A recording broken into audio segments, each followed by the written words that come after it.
बहुत समय पहले घने जंगल के बीचों बीच एक विशाल हाथी रहता था। बहुत ताकतवर होने के साथ साथ दयालु भी था। जंगल के सभी जानवर उसका सम्मान करते थे। वह कभी किसी को बिना वजह परेशान नहीं करता था और हमेशा कमजोर जानवरों की मदद करता था। उसी जंगल में एक छोटी सी चिड़िया भी रहती थी। उसका घोंसला एक पुराने पेड़ की सबसे ऊंची डाली पर था। वह हर सुबह मीठी आवाज में गाती, जिससे पूरा जंगल खुशी से भर जाता।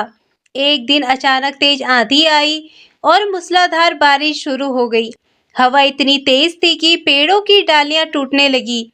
चिड़िया का घोंसला भी हिलने लगा। वह अपने अंडों को बचाने की कोशिश कर रही थी, लेकिन तभी घोंसला टूटकर नीचे गिर गया।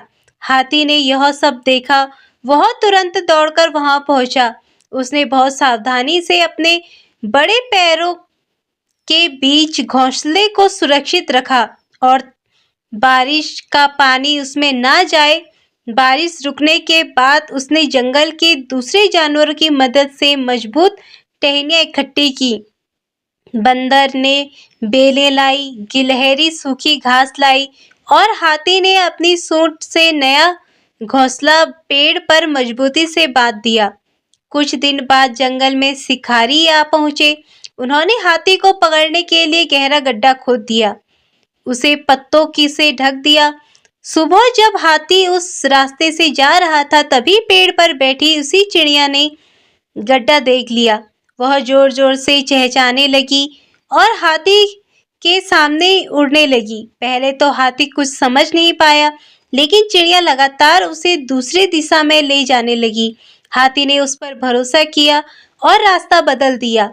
कुछ ही दूर जाकर उसने पीछे मुड़कर देखा तो गड्ढा साफ दिखाई दे रहा था। अगर वह आगे बढ़ जाता तो उसमें गिर जाता। हाथी ने मुस्कुराकर चिड़िया का धन्यवाद किया। उस दिन से समझ आया कि किसी की मदद कभी व्यर्थ नहीं जाती। छोटा हो या बड़ा, हर किसी की अपनी ताकत और अपनी अहमियत होती है।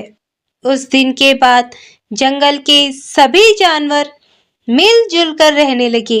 वे जानते थे कि एकता, दया और विश्वास ही सबसे बड़ी ताकत है।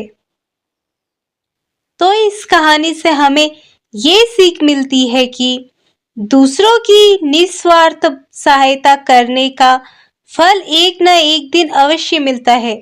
साथ ही किसी को उसके आकार या शक्ति से कभी छोटा नहीं समझना चाहिए।